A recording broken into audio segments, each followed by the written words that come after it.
ഭാഷ പഠിക്കേണ്ടത്. ഇംഗ്ലീഷ് പഠിക്കുമ്പോൾ എപ്പോഴും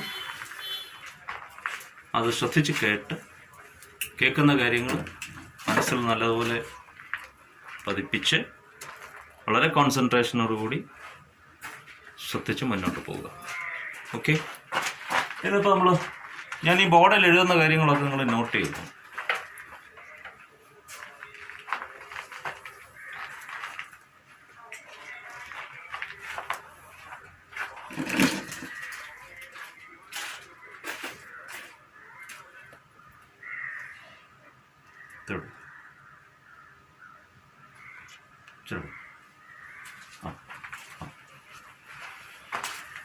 ഇതൊന്ന് നോട്ട് ചെയ്യാമല്ലോ.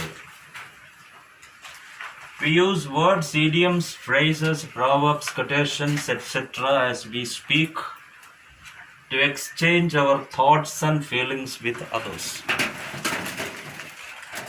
അത് നോട്ട് ചെയ്തെടുക്കുക. ഞാനെന്നാ ഇത് forgot to bring the mic.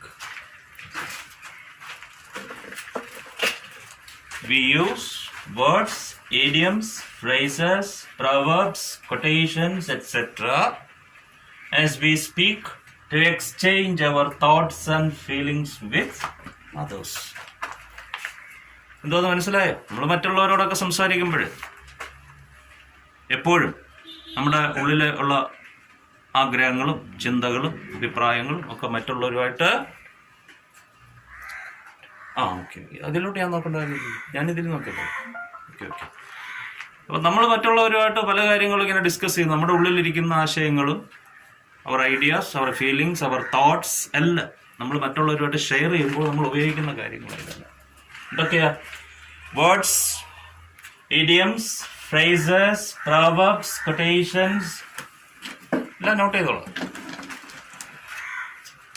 അപ്പം ഇങ്ങനെ നമ്മളിങ്ങനെ നമ്മുടെ ഉള്ളിലിരിക്കുന്ന ആശയങ്ങൾ മറ്റുള്ളവരിൽ എത്തിക്കാൻ, അവർ പറയുന്ന കാര്യങ്ങൾ നമുക്ക് കേൾക്കാൻ, നമുക്കത് മനസ്സിലാക്കാൻ ഒക്കെ നമ്മൾ ഭാഷ ഉപയോഗിക്കുന്നു. നമ്മൾ മാതൃഭാഷ കൂടാതെ നമുക്ക് ഇന്നത്തെ ലോകത്ത് ജീവിച്ചു പോകണമെന്നുണ്ടെങ്കിൽ ഇംഗ്ലീഷ് പോലുള്ളൊരു ഭാഷ വശമായിരിക്കണം. ഇന്ത്യൻ ഭാഷകൾ കഴിവതും അറിയാവുന്ന ഭാഷകളെല്ലാം പഠിക്കുകയും അതിൻ്റെ കൂടെ ഇൻ്റർനാഷണൽ ലാംഗ്വേജായ ഇന്ന് ലോകത്ത് എവിടെ പോയാലും നിങ്ങൾക്ക് ഉപയോഗിക്കാൻ ഒക്കുന്ന ഭാഷയായ ഇംഗ്ലീഷും കൂടെ നല്ല രീതിയിൽ ഫോളോ ചെയ്ത് പോകാൻ നിങ്ങൾക്ക് കഴിയണമെങ്കിൽ ഞങ്ങൾ ഈ പറഞ്ഞു തരുന്നതോടൊപ്പം തന്നെ നിങ്ങളുടെ ഭാഗത്തുനിന്ന് നല്ല എഫേർട്ട് വേണം, നല്ല അധ്വാനം, വളരെ താല്പര്യത്തോടു കൂടി വളരെ സിസ്റ്റമാറ്റിക്കായിട്ട് ശ്രദ്ധിച്ച് വായിച്ച് കേട്ട് മനസ്സിലാക്കി പറഞ്ഞ് പോകാൻ ഉള്ള കഴിവ് നിങ്ങൾ ഡെവലപ്പ് ചെയ്യും. അതിന് വേണ്ട ചില ടിപ്സാണ് നമ്മൾ ഈ ക്ലാസ്സുകളിലൊക്കെ തരാൻ ഉദ്ദേശിക്കുന്നത്. ഇത് കഴിഞ്ഞിട്ട് നമ്മൾ ടെക്സ്റ്റ് എടുത്ത് പോകാൻ ഉദ്ദേശിക്കുന്നത്. അത്യാവശ്യം വേണ്ട കുറച്ച് ഇങ്ങനെയുള്ള കാര്യങ്ങൾ, കുറച്ച് little knowledge of little idea about English grammar, തെറ്റുകൂടാതെ എങ്ങനെ ഇംഗ്ലീഷ് അനായാസം പറയാനും എഴുതാനും നമുക്ക് കഴിയും. ഇതെല്ലാം ഒരല്പസ്വല്പം നമുക്ക് അറിയണമെന്നുണ്ടെങ്കിൽ ഇത്തരം കുറച്ച് കാര്യങ്ങൾ നമ്മൾ അറിയണം. ഇപ്പം നമ്മൾ വാക്കുകൾ ഒരുപാട് ഉപയോഗിക്കാറുണ്ട്. ഇംഗ്ലീഷിലെ വാക്കുകൾ ഒരുപാട് നമ്മൾ നമ്മുടെ നിത്യജീവിതത്തിൽ തന്നെ ഉപയോഗിക്കാറുണ്ട്. അതുപോലെ ഒരുപാട് ഇഡിയംസ്, ഫ്രേസസ്, ഇതെല്ലാം ഓരോന്നും എടുത്തെടുത്ത് നമുക്ക് പഠിക്കണം. ഇതെല്ലാം ഏറ്റവും ഇസഡ് ഓരോ ഐറ്റം എടുത്ത് പിന്നെ പഠിക്കുക. ഇപ്പം അത് വേണ്ട. അപ്പം തൽക്കാലം ഇത്രയും കാര്യങ്ങൾ നിങ്ങൾ മനസ്സിലാക്കി ഇതൊന്ന് നോട്ട് ചെയ്ത് വെക്കുക. ഇങ്ങനെ പറയുന്ന കാര്യങ്ങളെല്ലാം ഒന്ന് നോട്ട് ചെയ്ത് വെച്ചോണം. ഇനി ശ്രദ്ധിക്കേണ്ട ഒരു കാര്യം എന്ന് പറഞ്ഞാൽ right things to bear in mind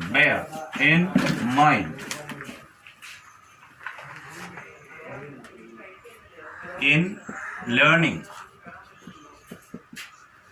new words or words in learning words. Note ചെയ്തോളൂ. നമ്മൾ വാക്കുകൾ പഠിക്കുമ്പോൾ ഇംഗ്ലീഷ് നമ്മൾ മനസ്സിലാക്കി പറയാനും തെറ്റുകൂടാതെ എഴുതാനും പ്രാക്ടീസ് ചെയ്യണമെന്നുണ്ടെങ്കിൽ ഒരുപാട് വാക്കുകൾ അറിഞ്ഞെങ്കിലേ പറ്റത്തുള്ളൂ. ആ വാക്കുകൾ കറക്റ്റായിട്ട് മറ്റുള്ളവരുടെ മുന്നിൽ അവതരിപ്പിക്കാനുള്ള കഴിവ് നമുക്ക് നേടിയെടുക്കാം. അപ്പം വാക്കുകൾ ബേസിക്കായിട്ട് വാക്കുകൾ നിങ്ങളുടെ കയ്യിൽ കിട്ടുമ്പോൾ, പുതിയ വാക്കുകൾ കയ്യിൽ കിട്ടുമ്പോൾ നിങ്ങൾ നിർബന്ധമായിട്ടും ഫോളോ ചെയ്യേണ്ട ചില കാര്യങ്ങളാണ് ഞാൻ ഇനി പറയാൻ പോകുന്നത്. ഇത് അണ്ടർലൈൻ ചെയ്തോളൂ. നമ്പർ 1, ഒരു വേർഡ് കൈ കിട്ടിയാൽ ആദ്യം നിങ്ങൾ അതിൻ്റെ പ്രൊനൗൺസിയേഷൻ ആ വാക്കിൻ്റെ ഉച്ചാരണം കൂടെ ശ്രദ്ധിച്ചോണം. എങ്ങനെയാണ്? പ്രൊനൗൺസിയേഷൻ ഒന്ന് ഡിവൈഡ് ചെയ്ത് പ്രൊനൗൺസിയേഷൻ ഇങ്ങനെ ഡിവൈഡ് ചെയ്യുക.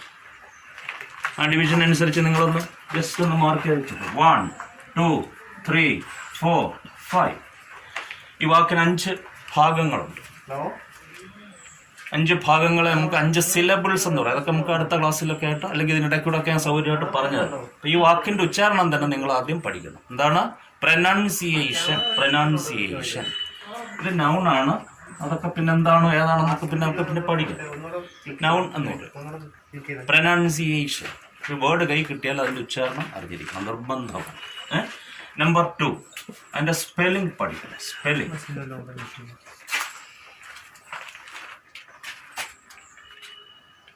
എല്ലാ വാക്കുകളുടെയും സ്പെല്ലിംഗ് നിങ്ങൾ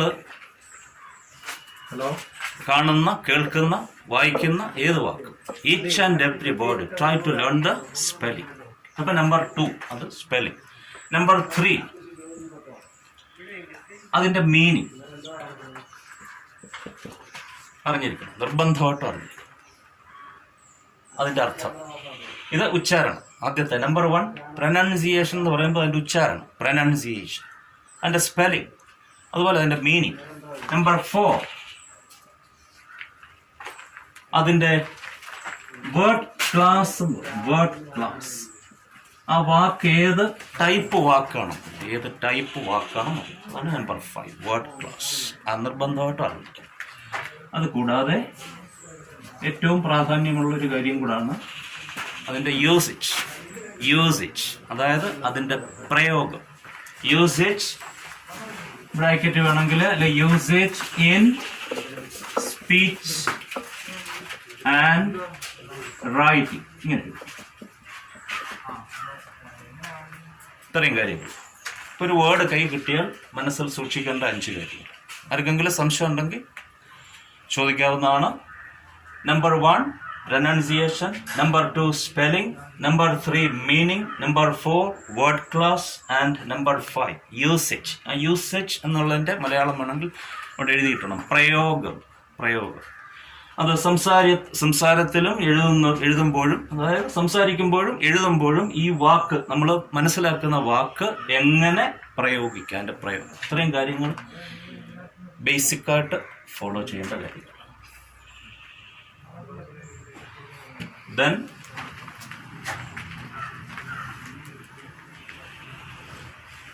നിർബന്ധമായിട്ടും അറിഞ്ഞിരിക്കുന്ന കൊച്ചു കാര്യങ്ങളാണ് ഞാൻ പറയുന്നത്.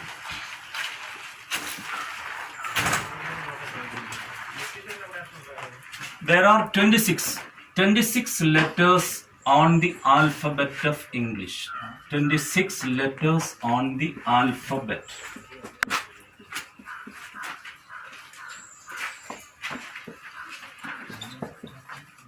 Alphabet of English. 26 letters on the alphabet of English. Alphabet എന്ന് പറഞ്ഞാൽ അക്ഷരമാല എന്ന് നമ്മൾ മലയാളത്തിൽ പറയും. ഓരോ ഭാഷയിലും ഉപയോഗിക്കുന്ന അക്ഷരങ്ങളുടെ കൂട്ടം, അതിനാണ് ആൽഫബറ്റ്. മലയാള ഭാഷയ്ക്ക് അതിൻ്റേതായ ആൽഫബറ്റ് ഉണ്ട്, തമിഴ് ഭാഷയ്ക്ക് അതിൻ്റേതായ ആൽഫബറ്റ് ഉണ്ട്, ഇംഗ്ലീഷ് ഭാഷയ്ക്ക് അതിൻ്റേതായ ആൽഫബറ്റ്, ഓരോ ഭാഷയ്ക്കും അതിൻ്റേതായ ആൽഫബറ്റ് ഉണ്ട്. ഇംഗ്ലീഷിൽ 26 ലെറ്റേഴ്സ് അറിയാവുന്നതാണല്ലോ, നിങ്ങൾക്ക് എല്ലാവർക്കും അറിയാവുന്ന. പക്ഷെ ഇംഗ്ലീഷിൽ നമുക്ക് 44 സ്പീച്ച്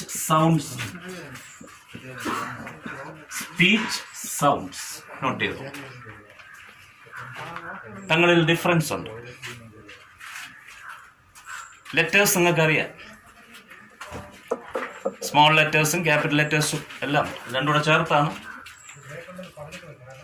26 ലെറ്റേഴ്സ് എന്ന് പറയുന്നത്. ചെറുതും വലുതും വരും, ക്യാപിറ്റൽ ലെറ്റേഴ്സും സ്മോൾ ലെറ്റേഴ്സും വരും. പക്ഷെ ഇംഗ്ലീഷിൽ ഈ സൗണ്ട് പഠിക്കണം, 44 സൗണ്ട്സ്. ഈ സൗണ്ട്സ് എല്ലാം നമുക്ക് സൗകര്യമായിട്ട് ഈ 44 ശബ്ദങ്ങളും പ്രത്യേകം നമുക്ക് പഠിക്കണം, അത് വശമാക്കണം. അതിന് അവസരങ്ങൾ നമ്മൾ കണ്ടെത്തും. ഈ 44 ശബ്ദങ്ങൾ ഉപയോഗിച്ചാണ് ഇംഗ്ലീഷിലെ വാക്കുകളെല്ലാം ഉണ്ടാക്കിയത്. 26 അക്ഷരങ്ങളും അതിനകത്ത് വരും. 26 അക്ഷരങ്ങളാണെങ്കിൽ പോലും there are 44 സ്പീച്ച് സൗണ്ട്സ്. ഈ സ്പീച്ച് സൗണ്ട്സിന് പറയുന്ന മറ്റൊരു വാക്കാണ് PHONEMES,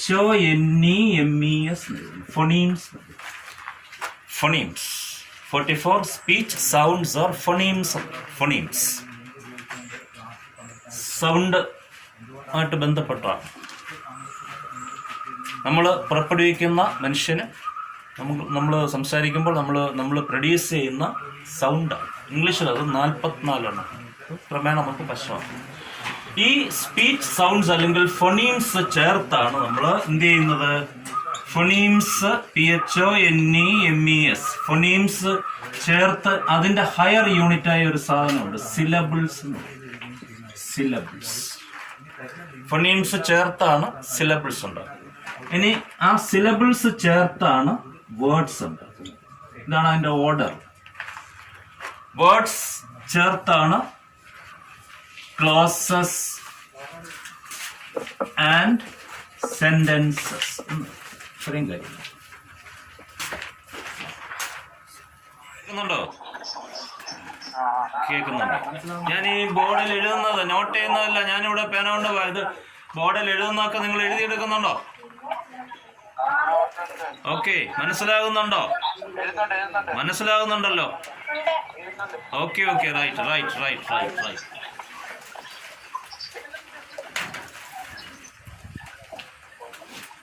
So, as we have discussed, there are 26 letters on the alphabet of English, but there are 44 sounds, speech sounds or phonemes എന്ന് പറയും. phonemes. ആ phonemes ചേർത്ത് എന്തുണ്ടാക്കുന്നു?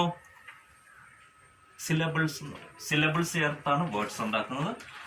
ആ വേർഡ്സ് ചേർത്താണ് ക്ലോസസ് ആൻഡ് സെന്റൻസസ് ഉണ്ടാക്കുന്നത്. അപ്പോ സെന്റൻസസ് ആർ phonemes. ചേർത്ത് syllables, syllables ചേർത്ത് വേർഡ്സ്, വേർഡ്സ് ചേർത്ത് സെന്റൻസസ്. ഇതാണ് അതിൻ്റെ ഒരു ഇത് നിർബന്ധമായിട്ടും നമ്മൾ അറിഞ്ഞിരിക്കണം. ഇനി അറിയേണ്ട ഒരു കാര്യമാണ് ഇനി പറയാൻ പോകുന്നത്.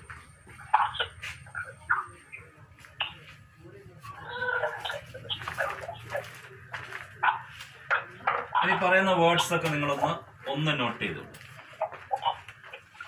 ഇങ്ങനെ എഴുതുക. English is not a phonetic language എന്ന്. എല്ലാവരും മൈക്ക് ഓഫ് ചെയ്തു. ഒരു പല്ല് ഓഫ് ചെയ്യാനുണ്ടല്ലോ. ഇതെല്ലാം എഴുതിയെടുത്തോണ്ട് take down all these things. So English is not a phonetic language. Phonetic language എന്ന് പറഞ്ഞാൽ നമ്മൾ ഉപയോഗിക്കുന്ന അക്ഷരങ്ങൾക്കനുസരിച്ച് ഉച്ചാരണം വരും. ഇംഗ്ലീഷ് അങ്ങനെയല്ല. ഇത് അൺഫൊണറ്റിക് ലാംഗ്വേജ് എന്ന് പറയും. അൺഫൊണറ്റിക് language. അൺഫൊണറ്റിക് language.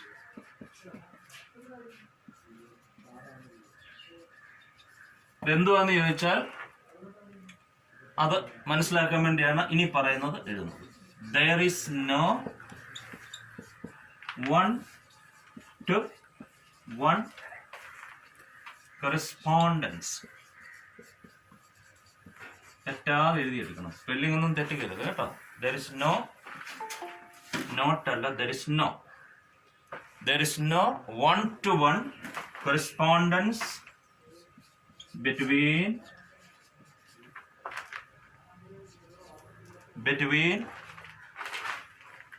letters and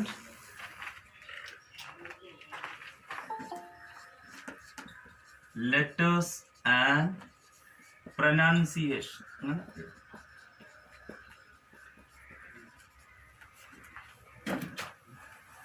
There is no one-to-one correspondence between letters and pronunciation in English. എന്ന് പറഞ്ഞാൽ എന്തുവാണെന്ന് സിമ്പിളായിട്ട് പറഞ്ഞുതരാം.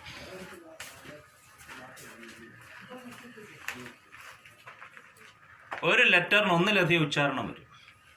ഇംഗ്ലീഷിന്റെ ഒരു പ്രത്യേകതയാണ്. ഒരേ ലെറ്ററിന് ഒന്നിലധികം ഉച്ചാരണം. ഇപ്പൊ എക്സാമ്പിളായിട്ട് നിങ്ങൾ ഈ വാക്കുകളൊന്ന് നോട്ട് ചെയ്യാം. Same, sugar, music, and vision, VISION. ഈ 4 വാക്കുകളിൽ there is a common letter in all these 4 words. 4 വാക്കുകളിൽ ഒരു കോമൺ ലെറ്റർ ഉണ്ട്. നോക്കുക, ഇവിടെ നോക്കുക. S, ഇവിടെ S, ഇവിടെ S, ഇവിടെ ഉണ്ട് S.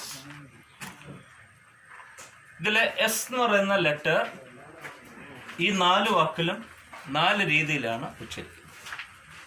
അപ്പോൾ ഒരു ലെറ്ററിന് വ്യത്യസ്തമായ ഉച്ചാരണം, വ്യത്യസ്തമായ ലെറ്റേഴ്സ് ചേർത്ത് ഒരേ ഉച്ചാരണം. ഇതാണ് ഇതുകൊണ്ട് ഉദ്ദേശിക്കുന്നത്. മനസ്സിലായോ? വ്യത്യസ്തമായ ഉച്ചാരണം ഒരേ ലെറ്ററിന് വരും. ഇതിന് എക്സാമ്പിളാണ് ഞാനിപ്പോൾ എഴുതിയത്. ഇവിടെ ഇത് സെയിം. അപ്പൊ ഇത് സ സൗണ്ടാണ്. സ് എന്ന് പറയുന്ന സൗണ്ടാണ് ഇവിടെ. സ് ഇവിടെ വന്നപ്പോൾ അത് ഷ് എന്നുള്ള സൗണ്ടായി. എസ് തന്നെയാണ്, സെയിം ലെറ്റർ തന്നെയാണ്. ഇവിടെ എസ്, ഇവിടെ സ സൗണ്ട് വന്നു, ഇവിടെ ഷ സൗണ്ട് വന്നു. ഇവിടെ വന്നപ്പോൾ അത് വേറെ ഒരു സൗണ്ടായി. ഇവിടെ അത് സ എന്ന് പറയുന്നത്, സു എന്ന് പറയുന്ന വേർഡിന്റെ അതേ ആ സൗണ്ടാണ്. ഇവിടെ വന്നപ്പോൾ അത് എന്ന് പറയുന്ന ഒരു സൗണ്ട് ഇംഗ്ലീഷിൽ ഉപയോഗിക്കുന്നുണ്ട്. വിഷൻ. അപ്പൊ ഈ 4 വാക്കിലും ഒരേ ലെറ്ററിന് വ്യത്യസ്തമായ പ്രൊനൗൺസിയേഷൻ വരും. ഇംഗ്ലീഷിന്റെ ഒരു പ്രത്യേകതയാണ്. ഇന്ത്യൻ ഭാഷകളൊന്നും അങ്ങനെയല്ല. മലയാളം നമ്മൾ എന്തെഴുതുന്നോ അതുപോലെ വായിക്കുന്നു, ഹിന്ദിയിൽ നമ്മൾ എന്തെഴുതുന്നോ അതുപോലെ വായിക്കുന്നു, തമിഴ് നമ്മൾ എന്തെഴുതുന്നോ അതുപോലെ തന്നെ വായിക്കുന്നു. ഇംഗ്ലീഷിൽ അങ്ങനെയല്ല. അതാണ് സ്പെല്ലിങ്ങും ലെറ്റേഴ്സും ഉച്ചാരണവുമായിട്ട് വളരെ വ്യത്യാസമുണ്ടെന്ന് പറയുന്നത് അതുകൊണ്ടാണ്. കറസ്പോണ്ടൻസ് ഇല്ല എന്ന് പറയുന്നത്. There is no 1-to-1 correspondence between letters and pronunciation in English എന്ന് പറയുന്നത്. ഒരേ ലെറ്ററിന് വ്യത്യസ്തമായ ഉച്ചാരണം. ഇനി അടുത്ത ഒരു സെറ്റ് വാക്കുകൾ ഒന്ന് ശ്രദ്ധിച്ചു നോക്കുക.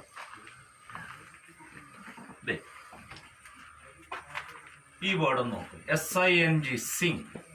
ഇവിടെ CITY സിറ്റി. അടുത്ത മറ്റൊരു വേർഡ് ഞാൻ എഴുതുന്ന SCENT സെന്റ്. ഇവിടെ വേറൊരു വേർഡ് എഴുതി PRESS പ്രസ്. നോക്കുക, ഇവിടെ സ സൗണ്ട്. SING എന്നുള്ള വേർഡിന് സിംഗ് എന്ന സ സൗണ്ടാണ്. ഇവിടെ CITYC എന്ന് പറയുന്ന ലെറ്ററിന് സ സൗണ്ട് വന്നു. അപ്പൊ ഇതും സ സൗണ്ടാണ്. ഇവിടെ സ സൗണ്ട് വന്നു. ഇവിടെ SC എന്ന് പറയുന്ന 2 ലെറ്റർ ഉപയോഗിച്ച് സ സൗണ്ട് നമ്മൾ കൊടുത്തു. ഇവിടെ നമ്മൾ പ്രസ് ഡബിൾ S കൊടുത്തിട്ട് സ സൗണ്ട് കൊടുത്തു. അപ്പൊ വ്യത്യസ്തമായ ലെറ്റേഴ്സിന് ഒരേ ഉച്ചാരണം, വ്യത്യസ്തമായ ലെറ്റേഴ്സിന് ഒരേ ഉച്ചാരണം, ഒരേ ലെറ്ററിന് വ്യത്യസ്തമായ ഉച്ചാരണം. ഇത്രയും കാര്യങ്ങൾ മനസ്സിലാവുന്നുണ്ടല്ലോ. ഒരേ അക്ഷരത്തിന് വ്യത്യസ്തമായ ഉച്ചാരണം. ഇനി വ്യത്യസ്തമായ അക്ഷരങ്ങൾ കൊണ്ട് ഒരേ ഉച്ചാരണം. SING എന്ന് പറയുന്ന വേർഡിന് സ സൗണ്ട് വന്നു. CITY എന്നുള്ള വേർഡ് സ്പെല്ലിങ്ങിന് സ സൗണ്ട് വന്നു. ഇവിടെ SCENT സെന്റ് എന്ന് അതും സ സൗണ്ട് വന്നു. ഇവിടെ ഡബിൾ S വന്നപ്പോൾ അതും സ സൗണ്ട്. ഇതാണ് ഇംഗ്ലീഷിന്റെ ഒരു പ്രത്യേകതയാണ്. ഇന്ത്യൻ ഭാഷകൾക്കൊന്നും ഇത്തരം പ്രത്യേകതകളൊന്നുമില്ല. അതുകൊണ്ടാണ് ഇംഗ്ലീഷ് എന്താണെന്ന് പറയുന്നത്. English is called an unphonetic language. ഇനി ഫണറ്റിക്സ് എന്താണെന്നൂടെ ഒന്നറിഞ്ഞിരിക്കണം. നമ്മള് വലിയ ക്ലാസ്സിലൊക്കെ പോകുമ്പോൾ വളരെ പ്രാധാന്യം കൊടുത്ത് വേണം ഇതൊക്കെ മനസ്സിലാക്കി പോകാൻ. എന്നാലേ നിങ്ങൾക്ക് അതുകൊണ്ട് പ്രയോജനപ്പെടത്തുള്ളൂ ഭാവിയിൽ, കേട്ടോ. ഇംഗ്ലീഷ് ഭാഷ തെറ്റുകൂടാതെ കൈകാര്യം ചെയ്യണമെന്നുണ്ടെങ്കിൽ ഇതെല്ലാം കുറേയൊക്കെ അറിഞ്ഞിരുന്നെങ്കിലേ ഒക്കത്തുള്ളൂ. നിങ്ങളുടെ ഭാഗത്തുനിന്ന് നല്ല എഫേർട്ട് വേണം. ഇത് ഫണറ്റിക്സ് എന്ന് പറയും. PHONETICS എന്നുള്ള വേർഡ് ഒന്ന് പഠിച്ചോളാം. വലിയ ക്ലാസ്സിലൊക്കെ ചെല്ലുമ്പോൾ നിങ്ങൾ ഇംഗ്ലീഷ് മെയിൻ എടുത്തൊക്കെ പഠിക്കാൻ പോകുമ്പോൾ ഇതൊക്കെ വളരെ പ്രാധാന്യത്തോടുകൂടി അവിടെ ഡീറ്റെയിൽ ആയിട്ട് പഠിക്കേണ്ടി വരും. ഇപ്പൊ തൽക്കാലം നിങ്ങൾ ജസ്റ്റ് ഒന്ന് അറിഞ്ഞിരിക്കുക. കാര്യം നിങ്ങൾ യു ആർ ബിഗിനേഴ്സ്. ഇത്തരം കാര്യങ്ങൾ നിങ്ങളൊരു ബിഗിനേഴ്സ് എന്നുള്ള നിലയിൽ കുറെ കാര്യങ്ങൾ അറിഞ്ഞിരിക്കുക. ഫണറ്റിക്സ് എന്നുള്ളത് സിസ്റ്റമാറ്റിക്, അതെന്തുവാണെന്ന് എഴുതിക്കണം. Systematic or systematic or scientific study of speech sounds എന്നാണ്. ഇത് നമ്മൾ ഉച്ചാരണ ശാസ്ത്രം എന്നൊക്കെ നമുക്ക് വേണമെങ്കിൽ മലയാളത്തിൽ ഉച്ചാരണ ശാസ്ത്രം, ഫണറ്റിക്സ്. എല്ലാ ഭാഷകൾക്കും അതിൻ്റെതായ ഫണോളജി എന്ന് പറയും. ഓരോ ഭാഷയ്ക്കും ആ ഭാഷയിൽ ഉപയോഗിക്കുന്ന സൗണ്ട് സിസ്റ്റത്തിന് വ്യത്യാസമുണ്ട്. മലയാളത്തിൽ ഉപയോഗിക്കുന്ന സൗണ്ട് സിസ്റ്റം അല്ല തൊട്ടടുത്ത സംസ്ഥാനമായ തമിഴ്നാട്ടിൽ തമിഴ് ഭാഷയിൽ ഉപയോഗിക്കുന്നത്. അപ്പുറത്ത് കന്നഡയിൽ വേറൊന്നാണ്. അപ്പോൾ ഓരോ ഭാഷയ്ക്കും അതിൻ്റേതായ ഫൊണോളജി എന്ന് പറയും. ഭാഷാശാസ്ത്രം, ഭാഷയെക്കുറിച്ച് അതിൻ്റെ സൗണ്ട് സിസ്റ്റവുമായി ബന്ധപ്പെട്ടുള്ള പഠനമാണ്. സൗണ്ട് സിസ്റ്റവുമായിട്ട് ബന്ധപ്പെട്ടുള്ള അതിൻ്റെ ഘടനയും കാര്യങ്ങളും എല്ലാമായിട്ടുള്ള പഠന ശാഖയാണ് ഫൊണോളജി. ഇത് ഒരു ജനറലായിട്ട് പറയുന്നതാണ് ഉച്ചാരണശാസ്ത്രം. നമ്മൾ ഇതെന്തിനാണ് ഞാൻ നിങ്ങളോട് പറയുന്നതെന്ന് ചോദിച്ചാൽ, നിങ്ങൾ മനസ്സിലാക്കുന്ന, നിങ്ങൾ ഇനി അങ്ങോട്ട് പോകുന്ന കാലഘട്ടങ്ങളിൽ നിങ്ങൾ എപ്പോഴും കാണുകയും കേൾക്കുകയും ചെയ്യുന്ന ഒരുപാട് വാക്കുകൾ വരും. ഈ വാക്കുകളുടെ എല്ലാം കറക്റ്റ് ഉച്ചാരണം നിങ്ങൾ ഫോളോ ചെയ്ത് വേണം പോകാൻ. ഒരുപാട് കാര്യങ്ങൾ നിങ്ങൾക്ക് മനസ്സിലാക്കാനുണ്ട്. സംശയങ്ങളൊക്കെ ഉണ്ട്, നിങ്ങൾക്ക് ഇടയ്ക്ക് ചോദിക്കാനൊന്നും കുഴപ്പമൊന്നുമില്ല കേട്ടോ. ഇപ്പം ഒരു ലെറ്ററിന് വ്യത്യസ്തമായ ഉച്ചാരണം,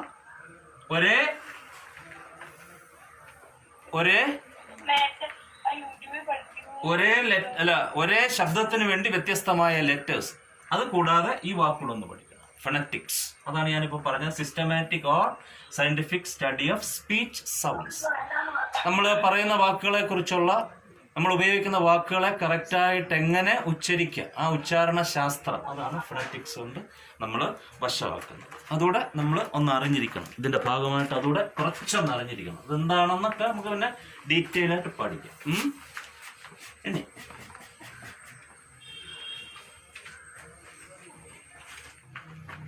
ഏതൊരു വേർഡ് കൈ കിട്ടിയാലും അറിഞ്ഞിരിക്കേണ്ട കാര്യങ്ങൾ ഞാൻ പറഞ്ഞു. ഒന്നാമത്തേത് അതിന്റെ പ്രനൗൺസിയേഷൻ. ആ പ്രനൗൺസിയേഷനുമായിട്ട് ബന്ധപ്പെട്ട ആദ്യം ഈ വേർഡ് കൂടെ നിങ്ങൾ എഴുതണം. പ്രനൗൺസ് എന്നുള്ള വേർഡ് ആദ്യം എഴുതണം. അതിന് വി എന്ന് ബ്രാക്കറ്റ് കൊടുക്കും. ഇതിന് രണ്ട് പാർട്ടായിട്ട് നമ്മൾ തിരിക്കുക.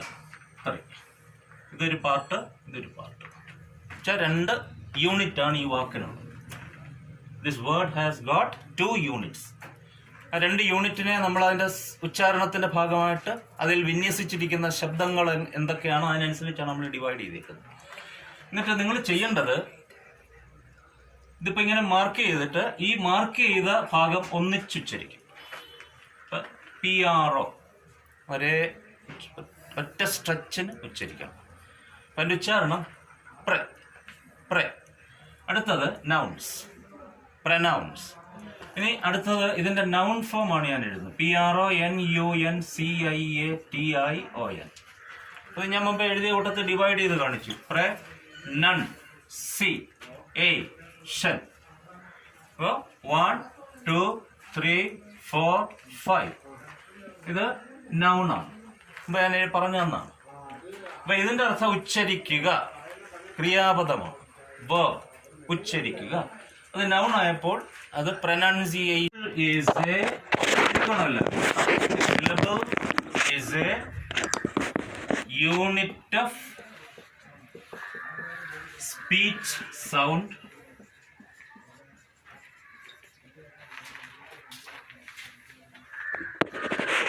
which can be uttered. Spelling ഒക്കെ നോക്കി എഴുതണം, തെറ്റിക്കരുത്. uttered, which can be uttered with a single movement of the tongue. Movement of the tongue. നാവിൻ്റെ ഒരു മൂവ്മെന്റ് കൊണ്ട് പുറപ്പെടുവിക്കാൻ ഒക്കുന്ന ഒന്നോ അതിലധികമോ അക്ഷരങ്ങളുടെ ലെറ്റേഴ്സിൻ്റെ ഒരു ഗ്രൂപ്പാണ് സിലബിൾ. നിർബന്ധമായിട്ട് അത് മനസ്സിലാക്കി വശമാക്കിയിരിക്കണം. ഈ ക്ലാസ് തൊട്ടൊക്കെ അതൊക്കെ +1 വരുമ്പോഴേ ഇതൊക്കെ കുറച്ചൊക്കെ കാര്യമായിട്ട് നേരത്തെ പഠിക്കേണ്ടതാണ്, കൊച്ചു ക്ലാസ്സുകളിൽ പഠിക്കേണ്ടതാണ്. സാരമില്ല, സമയമൊന്നും കഴിഞ്ഞിട്ടില്ല, ഇനിയായാലും അത് വശമാക്കിയാൽ മതി. ഇപ്പം ഇത് നിർബന്ധമായിട്ടും അറിഞ്ഞിരിക്കണം. സിലബിൾ എന്താണെന്ന് ചോദിച്ചാൽ അറിഞ്ഞിരിക്കണം. സിലബിൾ എന്ന് പറഞ്ഞാൽ നമ്മുടെ നാവിൻ്റെ മൂവ്മെന്റ്. ഒരു തവണ നാവ് മൂവ് ചെയ്യുമ്പോൾ അത് ആ മൂവ്മെന്റ് കൊണ്ട് നമുക്ക് പ്രൊഡ്യൂസ് ചെയ്യാൻ ഒക്കുന്ന ശബ്ദമാണ്. ഇതിനാണ് സിലബിൾ എന്ന് പറയുന്നത്. വാക്കുകളെ അതിൻ്റെ അടിസ്ഥാനത്തിലാണ് നമ്മൾ തിരിച്ചിട്ടുണ്ട്. അപ്പോൾ അടുത്തായിട്ട് നിങ്ങൾ എഴുതണം. അപ്പോൾ syllable is A unit of speech sound. ഇവിടെ ഒരു എസ് കൂടെ ആഡ് ചെയ്തു. Sounds, unit of speech sounds which can be uttered with a single movement of the tongue എന്നാണ്. or it can be uttered with a single tongue twist എന്ന് പറയും. Tongue twist, നാവിൻ്റെ ഒരു movement. or a single chest pulse എന്നും പറയാറുണ്ട്. ഇപ്പോൾ stew ഒരു chest പൾസാണ്. Chest pulse ശ്വാസത്തിൻ്റെ movement അനുസരിച്ചാണ്. സ്റ്റ്യൂ ഡെൻറ്റ് അടുത്ത മൂവ്മെൻറ്റ് വന്നു. അപ്പോൾ ഒരു വേർഡായത് 2 സിലബിൾ വരുന്ന ഒരു വേർഡായി കഴിഞ്ഞു. ഇനി നമുക്ക് അടുത്തായിട്ട് അറിയേണ്ടത്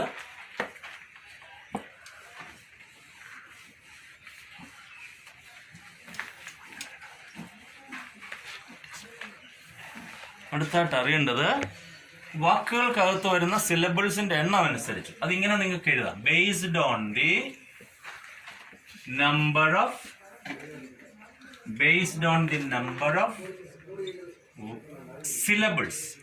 of syllables in a word,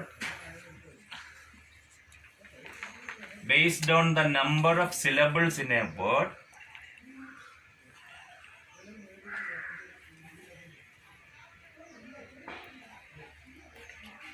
it can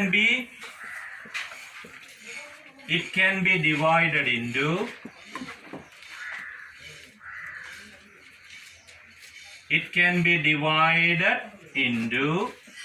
കഴിഞ്ഞിട്ട് ഇങ്ങനെ ഡിവൈഡഡ് ഇൻറ്റു സിലബിൾസിൻ്റെ എണ്ണം അനുസരിച്ചാണ് വാക്കുകളെ നമുക്ക് തിരിക്കാം. അത് ഒന്നാമത്തേത് മോണോസിലാബിക് വേർഡ്സ്. എന്താണെന്ന് ചോദിച്ചാൽ ഒരു മൂവ്മെൻ്റ് നാവിൻ്റെ ഒരു മൂവ്മെൻറ്റേ വരത്തുള്ളൂ, ഒറ്റ സിലബിളേ വരത്തുള്ളൂ. അപ്പോൾ 1 syllable എന്ന് നിങ്ങൾ ബ്രാക്കറ്റിൽ എഴുതി. 1 syllable. ഒരു വേർഡിൽ ഒറ്റ സിലബിളേ ഉള്ളെങ്കിൽ അത് മോണോസിലാബിക് വേർഡ്സ്. ഇതിൻ്റെ എക്സാമ്പിൾ പറഞ്ഞാൽ ഇഷ്ടംപോലെ വാക്കുകൾ നമ്മൾ പറയുന്ന ഒരുപാട് വാക്കുകൾ നമുക്ക് ഉപയോഗിക്കും. ബസ്, പെൻ, ബുക്ക്, ടീ, ഇതെല്ലാം ബോൾ എക്സെട്ര ഇങ്ങനെ പറയുന്നു. ഒറ്റ മൂവ്മെന്റ് കൊണ്ട് പറയാൻ പറ്റുന്ന വാക്കുകളാണ്. ഒറ്റ മൂവ്മെന്റ് നാവിന്റെ ഒരു മൂവ്മെന്റ് എടുത്തുള്ളൂ. അതുകൊണ്ട് തന്നെ മോണോസിലാബിക് വേർഡ്സ്. അടുത്തത് 2 syllables വരുന്നതാണെങ്കിൽ നമുക്ക് ഡൈസിലാബിക് എന്ന് പറയും. ഓർ ബൈസിലാബിക് എന്ന് പറയും. നമ്പർ 2 ഡൈസിലാബിക്. അപ്പൊ എത്ര സിലബിൾസ് വരാം? 2 syllables. വാക്കുകൾ 2 syllables വരുവാണെങ്കിൽ അത് ഡൈസിലാബിക് എന്ന് പറയും. എക്സാമ്പിൾ നമ്മൾ എഴുതുവാണെങ്കിൽ നിങ്ങളുടെ സ്റ്റുഡൻറ് എന്ന് തന്നെ എഴുതാം. Student example. For example student, college, student, college. 2 syllable വരുന്നത്. 2 syllable വരുന്ന വാക്കുകളാണ്.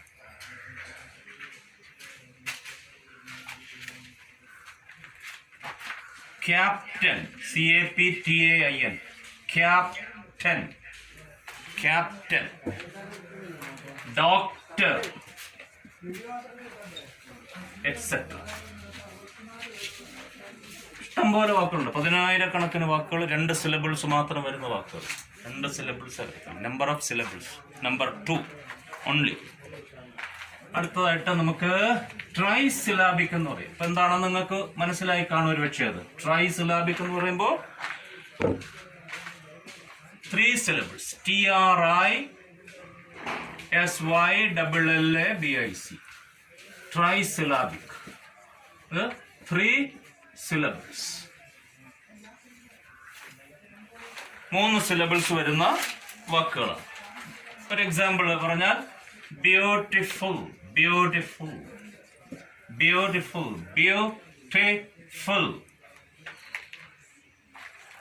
നമ്മൾ എഴുതിയ വാക്ക് പ്രിൻസിപ്പൽ.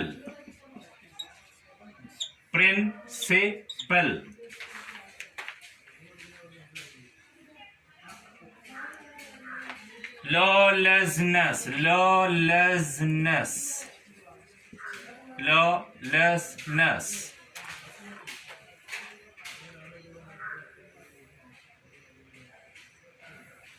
എത്ര വാക്കുകൾ വേണമെങ്കിലും നമുക്ക് കണ്ടെത്താം. എക്സെട്ര എന്ന് എഴുതി. Trisyllabic words. അടുത്തത് number 4, polysyllabic word. POLYSYLLABIC. Polysyllabic words. More than 3 എന്ന് എഴുതി വെച്ചാൽ more than 3 syllables. More than 3 syllables. 3 അതിലധികമോ സിലബിൾസ് വരുന്ന വാക്കുകളെ നമുക്ക് എന്ത് പറയാം? Polysyllabic words.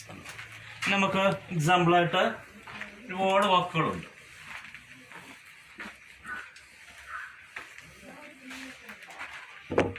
Computerise, computerize, computerize, computerize. 1 2 3 4. Technological, technological, technological. 5 5. Examination, EXAMINATION. Examination. 5 syllables. ഇങ്ങനെ 5 6 3 കൂടുതലുള്ള എല്ലാ വാക്കുകളെയും നമുക്ക് എന്ത് പറയാം? പോളിസിലാബിക് വേർഡ്സ് ആണ്. അപ്പൊ ഒന്ന് സമപ്പ് ചെയ്ത് പറഞ്ഞ നമുക്കൊന്ന് റീക്യാപിറ്റുലേറ്റ് ചെയ്ത് നോക്കാം, ഒന്ന് റിവൈൻഡ് ചെയ്ത് നോക്കാം. സിലബിൾസിന്റെ based on the number of syllables in a word we can classify words into monosyllabic words, disyllabic words, trisyllabic words and polysyllabic words. Polysyllabic words. Right? മനസ്സിലാക്കി? സംശയങ്ങളൊക്കെ പിന്നെ നിങ്ങൾക്ക് ചോദിക്കാം കേട്ടോ. ഇനി അറിഞ്ഞിരിക്കേണ്ട ഒരു കാര്യം എന്ന് പറഞ്ഞാൽ, നിങ്ങൾ കേൾക്കുകയും എഴുതുകയും പറയുകയും ഒക്കെ ചെയ്യുന്ന എല്ലാ വാക്കുകളും ഇങ്ങനെ ഉള്ള വാക്കുകളായിരിക്കും. ഒന്നുകിൽ അത് മോണോസിലാബിക് ആകാം, അല്ലെങ്കിൽ ഡൈസിലാബിക് ആകാം, ട്രൈസിലാബിക് ആകാം, അല്ലെങ്കിൽ പോളിസിലാബിക്. എല്ലാ വാക്കുകളും hundreds and thousands of words. ഇനി ഞാൻ നിങ്ങൾക്ക് പറഞ്ഞിരുന്ന ചില കാര്യങ്ങൾ ഒരു ഒരു ഒരു ഒരു ഒരു പീസ് ഓഫ് എന്താ പറയുന്നത് അഡ്വൈസ് ആയിട്ട് നിങ്ങൾ കാണുക. Try to learn every day. അത് ഇങ്ങനെ എഴുതുക. Try to learn, try to learn at least 10 new words every day. ഒരു ദിവസം മിനിമം 10 വാക്കുകൾ പുതുതായിട്ട് പഠിക്കാൻ ശ്രമിക്കുക. അതാണ് എനിക്ക് നിങ്ങളോട് ഓരോരുത്തരോടും പറയാനുള്ള. I would like to give a piece of advice. എൻ്റെ ഒരു ഉപദേശം എന്ന് നിങ്ങൾ മനസ്സിൽ സൂക്ഷിക്കുക. ഒരു ദിവസം മുടങ്ങാതെ എല്ലാ ദിവസവും. അങ്ങനെ വരുമ്പോൾ ഒരു മാസം നിങ്ങൾക്ക് 300 വാക്കുകൾ പഠിക്കാം. ഒരു വർഷമാകുമ്പോൾ അത് 3600 വാക്കുകളായി മാറും. ഇതിങ്ങനെ കൂടിക്കൊണ്ടേയിരിക്കും. ഇതിനെന്ത് വേണം? നിരന്തരമായിട്ട് നിങ്ങൾ ഇന്റലക്ച്വൽ എക്സസൈസ് എന്ന് പറയും. Intellectual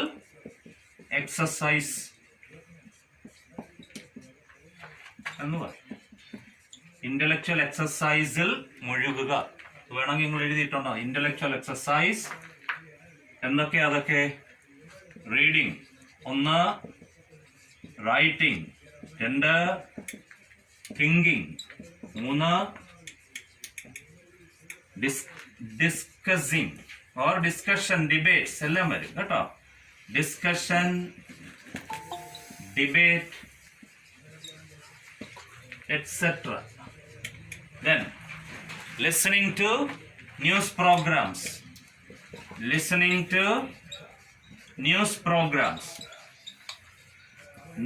PROGRAMES.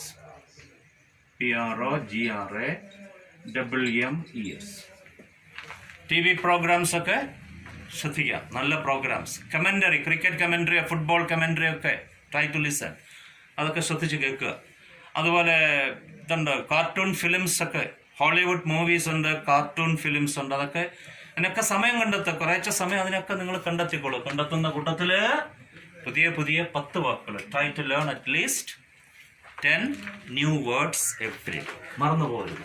ഇത് എല്ലാ ദിവസവും മുടങ്ങാതെ ചെയ്യേണ്ട ഒരു കാര്യമാണ്. ബൗദ്ധിക വ്യായാമം എന്ന് പറയും. ഇന്റലക്ച്വൽ എക്സസൈസ് എന്നുള്ളിടത്ത് നിങ്ങൾക്ക് വേണമെങ്കിൽ എഴുതിയിട്ടേക്കാം. ബൗദ്ധിക വ്യായാമം, ബുദ്ധിപരമായ വ്യായാമങ്ങളിൽ ഏർപ്പെടണം. നമ്മുടെ ശരീരത്തിന്റെ എനർജി വർദ്ധിപ്പിക്കുന്നതിന് നമ്മൾ നല്ല ഭക്ഷണത്തോടൊപ്പം വ്യായാമവും കൂടെ ഉണ്ടെങ്കിൽ നല്ല മസിൽ പവറും കാര്യങ്ങളൊക്കെ വരും. പക്ഷെ മനസ്സിന്റെ വളർച്ചയ്ക്ക് വേണ്ട കാര്യങ്ങളാണ് ഞാനീ പറഞ്ഞത്. എന്തൊക്കെ?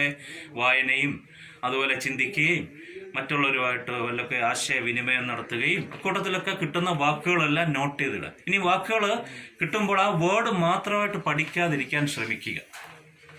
അത് ഞാൻ പറഞ്ഞു വാക്കുകൾ പഠിക്കണമെന്ന്. പക്ഷെ വാക്കുകളോടൊപ്പം ആ വാക്കുകൾ എങ്ങനെ പ്രയോഗിക്കാൻ പഠിക്കണം. അതാണ് അതിൻ്റെ യൂസേജ്. എന്തൊക്കെയായിരുന്നു ഞാൻ പറഞ്ഞതെന്ന് 5 കാര്യങ്ങൾ പറഞ്ഞതെന്നു. അതിൻ്റെ പ്രൊനൗൺസിയേഷൻ പഠിക്കണം, അതിൻ്റെ സ്പെല്ലിങ്, അതിൻ്റെ മീനിങ്, അതിൻ്റെ വേർഡ് ക്ലാസ്, അതോടൊപ്പം അതിൻ്റെ യൂസേജ്. ഇത്രയും കാര്യങ്ങളാണ് നിങ്ങൾ.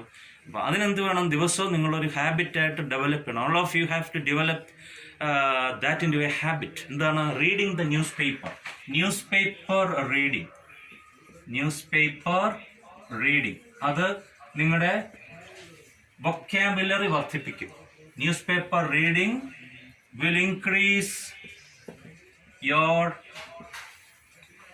will increase your word power. Vocabulary എന്ന് പറയും. increase your vocabulary. ഇത് എന്തുവാന്ന് നോട്ട് ചെയ്യണം. vocabulary, word power എന്ന് എഴുതിക്കണം. word power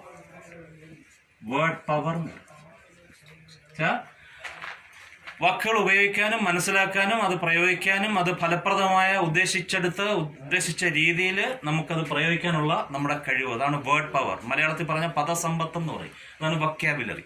അത് വർദ്ധിക്കണമെന്നുണ്ടെങ്കിൽ ന്യൂസ് പേപ്പർ വായന ഒരു ശീലമാക്കുക. ഇംഗ്ലീഷ് പീരിയോഡിക്കൽസ്, ഇംഗ്ലീഷ് പത്രമോ ഇംഗ്ലീഷ് കഥകളോ ഇംഗ്ലീഷിലെ ഏതെങ്കിലുമൊക്കെ സാധനങ്ങൾ ദിവസവും കുറച്ചു നേരം എടുത്ത് നിങ്ങൾ സിസ്റ്റമാറ്റിക്കായിട്ട് വായിച്ചാൽ മാത്രമേ നിങ്ങൾക്ക് അതുകൊണ്ട് പ്രയോജനപ്പെടുത്തുള്ളൂ. അങ്ങനെ വരുമ്പോൾ എന്താണ് ന്യൂസ് പേപ്പർ റീഡിംഗ് എന്ന് പറഞ്ഞാൽ തന്നെ a newspaper is a window on the world എന്നാണ്. A newspaper is a window on or window to the world എന്നിരിക്കും. വിൻഡോ ടു ദ വേൾഡ് എന്നാണ്. A window to the world. ലോകം നമുക്ക് നേരിട്ട് മനസ്സിലാക്കാൻ നമ്മളെ സഹായിക്കുന്ന ജാലകമാണ്. ആ ജനലയിൽ കൂടെ നോക്കണം. ആ ജനാലയിൽ കൂടെ നിങ്ങൾ പുറത്തോട്ട് നോക്കിയാൽ നമുക്ക് ചുറ്റുമുള്ള ലോകം എന്താണെന്ന് നിങ്ങൾക്ക് മനസ്സിലാക്കാൻ നമ്മളെ സഹായിക്കുന്ന ഒരുപാട് മീഡിയ ഉണ്ട്. മാധ്യമങ്ങൾ എന്ന് പറയും. അതുകൂടെ നിങ്ങൾ എഴുതിയിട്ടാണ് ഇങ്ങനെയുള്ള വാക്കുകൾ. മീഡിയ ഈ എസ് വേണ്ട. മീഡിയാസ് എന്ന് പറയുന്നത് തെറ്റാണ്. മീഡിയ എന്ന് മതി. മീഡിയ എന്ന് എഴുതിയിട്ട് ബ്രാക്കറ്റ് PL എന്ന് എഴുതിക്കണം. അത് പ്ലൂറലാണ്. പിന്നെ സിംഗുലർ ഫോം എന്ന് പറയുന്നത് മീഡിയമാണ്. മീഡിയം സിംഗുലർ, അത് SL എന്ന് എഴുതിക്കണം. ഇത് PL പ്ലൂറൽ. അപ്പൊ മീഡിയ. അപ്പൊ ദിവസവും ന്യൂസ് പേപ്പർ വായന ഒരു ശീലമാക്കി നിങ്ങൾ കൊണ്ടുപോകണം. നമ്മുടെ മലയാളം പത്രങ്ങൾ വായിക്കണം. ഇംഗ്ലീഷ് മനസ്സിലാകണമെങ്കിൽ, ഇംഗ്ലീഷ് അനായാസം കൈകാര്യം ചെയ്യണമെങ്കിൽ ഏതെങ്കിലും ഇംഗ്ലീഷ് പത്രം. ഇപ്പോൾ ഓൺലൈൻ പത്രങ്ങൾ വരെ കിട്ടും. നമ്മൾ വീട്ടിൽ ഇംഗ്ലീഷ് പത്രം അല്ലാതെ വരുത്തണമെന്നില്ല. ഓൺലൈൻ സബ്സ്ക്രിപ്ഷൻ ഉണ്ട്. അങ്ങനെ വേണമെങ്കിലും നിങ്ങൾക്ക് പറ്റും. പിന്നെ അതല്ല, ഒരുപാട് സാധനങ്ങൾ നിങ്ങൾ ഓൺലൈനിൽ തന്നെ ഇൻ്റർനെറ്റിൻ്റെ ഉപയോഗത്തിലൂടെ ഒരുപാട് കാര്യങ്ങൾ നിങ്ങൾക്ക് മനസ്സിലാക്കാനും വശമാക്കാനും ഒക്കെ പറ്റും. അതുകൊണ്ട് പത്രം വായന ഒരു ശീലമാക്കി എല്ലാവരും ഡെവലപ്പ് ചെയ്യണം. ഇംഗ്ലീഷ് അനായാസം കൈകാര്യം ചെയ്യണമെന്നുണ്ടെങ്കിൽ അത് എന്താ പറയുന്നത്, എല്ലാ ദിവസവും അതിൻ്റെ എഫേർട്ട് എല്ലാവരുടെയും ഭാഗത്തുനിന്ന് എപ്പോഴും ഉണ്ടായിരിക്കണം. മറന്നു പോകരുത്. Newspaper is a window to the world എന്ന്. അത് മറന്നു പോകരുത്. ഞാൻ ഈ പറയുന്ന കാര്യങ്ങളെല്ലാം നോട്ട് ചെയ്തിട്ടോ കേട്ടോ. സംശയങ്ങളൊക്കെ നിങ്ങൾക്ക് ചോദിക്കാം. നിങ്ങളുടെ ഫീഡ്ബാക്ക് എപ്പോഴും പ്രതീക്ഷിക്കുന്നു. അതോടൊപ്പം ഇനിയിപ്പോൾ നിങ്ങൾക്ക് എന്തെങ്കിലുമൊക്കെ ഈ പറഞ്ഞ കാര്യങ്ങളുമായി ബന്ധപ്പെട്ട എന്തെങ്കിലും ഡൗട്ട്സോ കാര്യങ്ങളൊക്കെ ഉണ്ട്, നിങ്ങൾക്ക് നിർദ്ദേശങ്ങളോ, ഞാൻ പറയുന്ന വാക്കുകളുടെയൊക്കെ ഉച്ചാരണം നിങ്ങൾക്ക് ഫോളോ ചെയ്യാൻ പറ്റുന്നുണ്ടോ എന്നൊക്കെ ഉള്ളത് അറിഞ്ഞിരിക്കണം. നമ്മൾ കറക്റ്റായിട്ട് ഏത് വേർഡ് ഉച്ചരിക്കാൻ നമ്മൾ ശീലിക്കുകയാണ് ഇനി അങ്ങോട്ട്. എല്ലാ വാക്കുകളും പറഞ്ഞുതരും, അതിൻ്റെ ഉച്ചാരണം കറക്റ്റായിട്ട് പറഞ്ഞുതരും. നിങ്ങളത് നല്ല സ്റ്റൈലായിട്ടോ നല്ല ലോക നിലവാരമുള്ള ഇൻ്റർനാഷണൽ ലെവലിലുള്ള ആ ഒരു സ്റ്റാൻഡേർഡ് കീപ്പ് ചെയ്യുന്ന ഇംഗ്ലീഷിൽ നിങ്ങൾക്ക് നിങ്ങളുടെ ആശയങ്ങൾ പറയാനുള്ള കഴിവ് നിങ്ങൾ ഡെവലപ്പ് ചെയ്തെടുക്കണം. അതിന് ഇത്തിരി എഫേർട്ട് വേണം. മനസ്സിലായില്ലേ? നമുക്ക് ഡ്രൈവിംഗ് പഠിക്കണമെങ്കിൽ എന്ത് വേണം? We have to sit at the driving wheel. കാറിനകത്ത് കയറി സ്റ്റിയറിങ്ങിൻ്റെ അവിടെ ഇരുന്നെങ്കിൽ അതിൻ്റെ നിർദ്ദേശങ്ങൾ അനുസരിച്ച് നമ്മൾ പോയെങ്കിൽ മാത്രമേ ഡ്രൈവിംഗ് പഠിക്കാനൊക്കത്തുള്ളൂ. നീന്ത് പഠിക്കണമെങ്കിൽ എന്ത് വേണം? We have to jump into the water. വെള്ളത്തിലെടുത്ത് ചാടി പഠിക്കണമെന്നുണ്ടെങ്കിൽ വെള്ളത്തിലിറങ്ങിയെങ്കിലേ പറ്റത്തുള്ളൂ. കരയ്ക്കിരുന്നുകൊണ്ട് നീന്ത് പഠിക്കാനൊക്കെ, ഓൺലൈനിൽ നീന്ത് പഠിക്കാനൊക്കെ, അല്ലെങ്കിൽ പോസ്റ്റൽ ട്യൂഷൻ വഴി നീന്ത് പഠിക്കാനൊക്കെ എന്ന് പറയുന്ന പോലെയാണ്. അപ്പോൾ ഏത് കാര്യത്തിനും നമ്മുടെ ഭാഗത്തുനിന്ന് നല്ല എഫേർട്ട് വേണം. അതുകൊണ്ടാണ് ഞാൻ ഇത്തരം കാര്യങ്ങളെല്ലാം പറഞ്ഞത്. Continuous effort, daily practice. അങ്ങനെ വരുമ്പോൾ പ്രാക്ടീസ് മേക്സ് മാൻ പെർഫെക്റ്റ് എന്നാണ്. പ്രാക്ടീസ് മേക്സ് മാൻ പെർഫെക്റ്റ്. ഇതൊരു പഴഞ്ചൊല്ലാണ്. പ്രാക്ടീസ് മേക്സ് മാൻ പെർഫെക്റ്റ് എന്ന് എഴുതിയിട്ടാണ് എല്ലാവരും. ഇത് പെർഫെക്റ്റ് എന്നുള്ളത് ഇത് ഒരു പ്രോവബാണ്. Proverb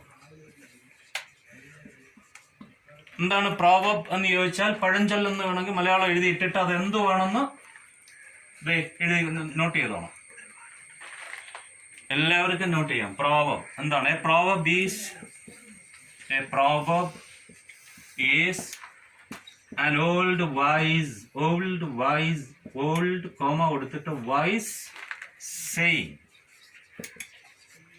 Old wise saying. Pregnant with meaning. Pregnant with meaning. PREGNANT. Pregnant with meaning. തെറ്റില്ല എഴുതിയിരുന്നു. പ്രഗ്നന്റ് വിത്ത് എന്നുള്ള വാക്ക് കേട്ടൊന്നും നിങ്ങൾ വിരളിയൊന്നും വേണ്ട. പ്രഗ്നന്റ് വിത്ത് എന്ന് പറഞ്ഞാൽ ഫുൾ ഓഫ് എന്നുള്ള അർത്ഥമുള്ളൂ ഇവിടെ കേട്ടോ. A proverb is an old wise saying, comma കൊടുത്തിട്ട് pregnant with meaning, passed from generation to generation. തലമുറകളായിട്ട് ഇങ്ങനെ കൈമാറ്റം ചെയ്യപ്പെട്ടുകൊണ്ടിരിക്കുന്ന ശരിക്കും മീനിങ് ഫുൾ ആയിട്ടുള്ള, അതിനകത്ത് പഴഞ്ചൊല്ലിൽ പതിരില്ല എന്നുള്ളൊരു ചൊല്ല് തന്നെ മലയാളത്തിലുണ്ട്. പഴഞ്ചൊല്ലുകൾ ആയിരക്കണക്കിനുണ്ട്. 10,000-കണക്കിന് പഴഞ്ചൊല്ലുകൾ മാത്രം പഠിച്ചു വെച്ചാൽ പോലും ഇംഗ്ലീഷ് അനായാസം കൈകാര്യം ചെയ്യാൻ പറ്റുമെന്നാണ് പറയുന്നത്. പഴഞ്ചൊല്ലുകളുടെ ഒരു പ്രത്യേകത അതാണ്. അപ്പോൾ ഈ സാധനം നിങ്ങൾ പഠിച്ചോണം. ഇതുപോലെ 100 കണക്കിന് പ്രോവബ്സ് നമ്മളിൻ്റെ ഇടയ്ക്കൊക്കെ ലെക്ചറിങ്ങിൻ്റെ ഇടയ്ക്കൊക്കെ ഇങ്ങനെ പറഞ്ഞുതരും. പിന്നെ ഒരു കാര്യം എന്ന് പറഞ്ഞാൽ നിങ്ങൾക്കൊരു ഹാബിറ്റ് നിങ്ങൾ ഡെവലപ്പ് ചെയ്യണം. ഏത് ക്ലാസ് അറ്റൻഡ് ചെയ്യുമ്പോഴും you have to take down the lecture notes. Lecture notes എഴുതുന്ന ഒരു ശീലം ഇപ്പോഴേ ലെക്ചർ നോട്ട്സ് എന്ന് പറയും. ലെക്ചർ നോട്ട്സ് ഏതൊരു ക്ലാസ് അറ്റൻഡ് ചെയ്യുമ്പോഴും ആ ക്ലാസ്സിൽ ഡിസ്കസ് ചെയ്യുന്ന കാര്യങ്ങൾ നോട്ട്ബുക്ക് പേനയൊക്കെ റെഡിയാക്കി വെച്ചുകൊണ്ടേ ഇരിക്കാവൂ. അതെല്ലാം നോട്ട് ചെയ്ത് വെക്കണം. അങ്ങനെ നോട്ട് ചെയ്തുന്ന കൂട്ടത്തിൽ വരുന്ന സംശയങ്ങളൊക്കെ നിങ്ങളുടെ ഫീഡ്ബാക്ക് എന്നുള്ള നിങ്ങൾക്ക് you can ask whenever you like. എപ്പോൾ വേണമെങ്കിലും ചോദിക്കാം. ഞങ്ങൾ അതിൻ്റെ മറുപടി എപ്പോഴായാലും അത് തരാൻ ഞങ്ങൾ തയ്യാറായിരിക്കും. അപ്പോൾ ഇനിയിപ്പോൾ എനിക്ക് നിങ്ങൾക്ക് ഒരു ഹോംവർക്ക് കൂടെ തരാനുണ്ട്. നമ്മൾ പഠിച്ച വാക്കുകൾ ഇപ്പോൾ ഞാൻ പറഞ്ഞു തന്ന കാര്യങ്ങളുണ്ട്. Monosyllabic words, disyllabic words, trisyllabic words and polysyllabic words. 50 വാക്കുകൾ വീതം, ഈ 4 ടൈപ്പ് 50 വാക്കുകൾ വീതം നിങ്ങൾ ഹോംവർക്കായിട്ട് എഴുതിയിട്ട് അത് നിങ്ങൾ ഫോട്ടോ എടുത്തിട്ട് ഈ ഗ്രൂപ്പിലോട്ട് വാട്സാപ്പ് ചെയ്യുമോ എന്തോന്ന് വെച്ചാൽ ചെയ്യുക. ഇതൊക്കെയാണ്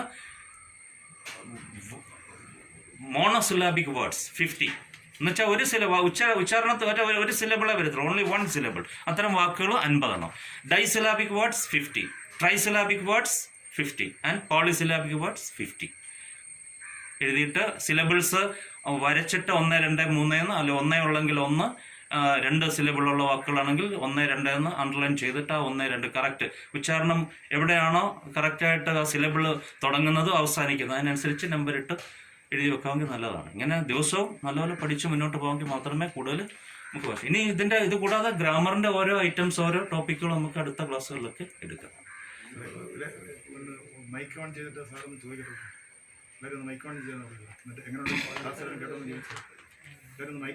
മൈക്കൊക്കെ എല്ലാവരും ഒന്ന് ഓൺ ചെയ്തോളൂ.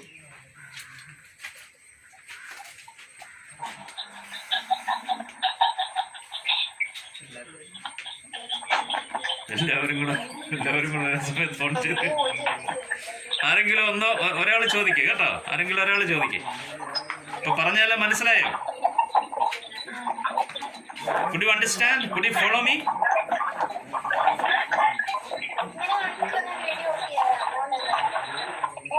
കേട്ട കാര്യങ്ങളെല്ലാം ഇവിടെ ഞാൻ ഈ പറഞ്ഞ കാര്യങ്ങളെല്ലാം കുറിച്ചെടുത്തിട്ടുണ്ടല്ലോ. കേട്ട കാര്യങ്ങളൊക്കെ മനസ്സിലാവുന്നുണ്ടോ? Do you understand? ആ അതെല്ലാം എഴുതിയെടുത്തോ? എഴുതിയെടുത്തു. ഹോംവർക്ക് എന്ന കാര്യങ്ങൾ മനസ്സിലായല്ലോ? ഹോംവർക്ക് എന്ന കാര്യങ്ങൾ ഹോംവർക്ക് മനസ്സിലായല്ലോ?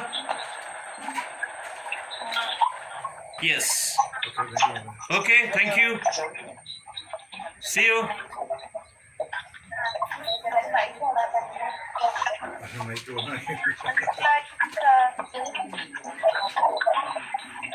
ഈ ഡൗട്ട്സ് ഒക്കെ അവർ ഓരോരുത്തരായിട്ടൊക്കെ ചോദിച്ചാൽ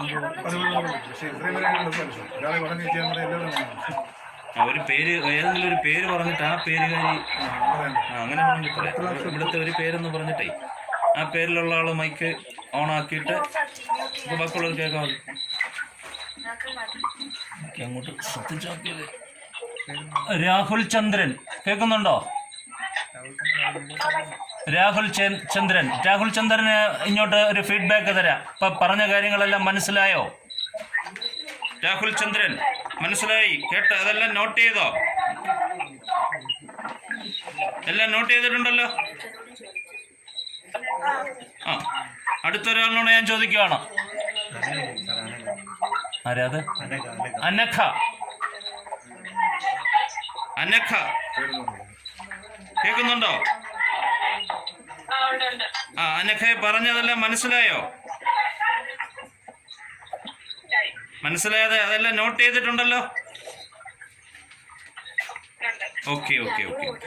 ഇനി ആരാ അടുത്തൊരാള്? മറ്റൊരു പേര് പറ. അഭിജിത്ത്. അഭിജിത്ത്. അഭിജിത്ത് കേൾക്കുന്നുണ്ടോ?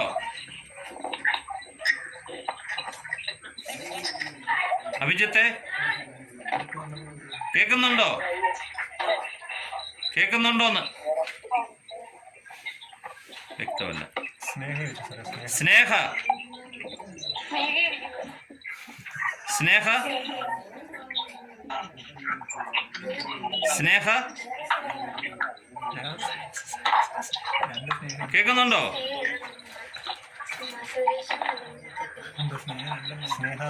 ആ, സ്നേഹ സുരേഷ്. ആ, സ്നേഹ സുരേഷ് കേൾക്കുന്നുണ്ടോ? പറഞ്ഞ കാര്യങ്ങളൊക്കെ മനസ്സിലായോ?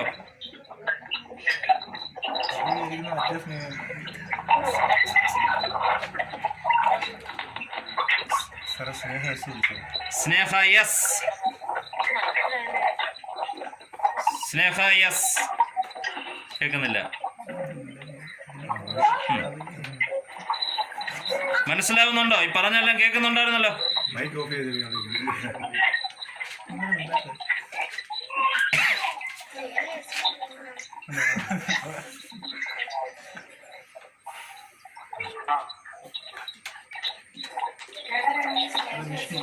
വിഷ്ണു ഉണ്ടോ? വിഷ്ണു.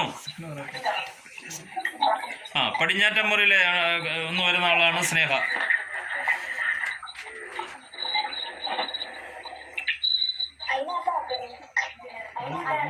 ഇപ്പൊ നമ്മുടെ ഒരു തുടക്കമായതുകൊണ്ട് ചില പോരായ്മകളും കാര്യങ്ങളൊക്കെ വരും. അപ്പൊ ഇതിപ്പോ ഏകദേശം എത്ര സമയം വന്നു? Hello. Okay, see you. Thank you.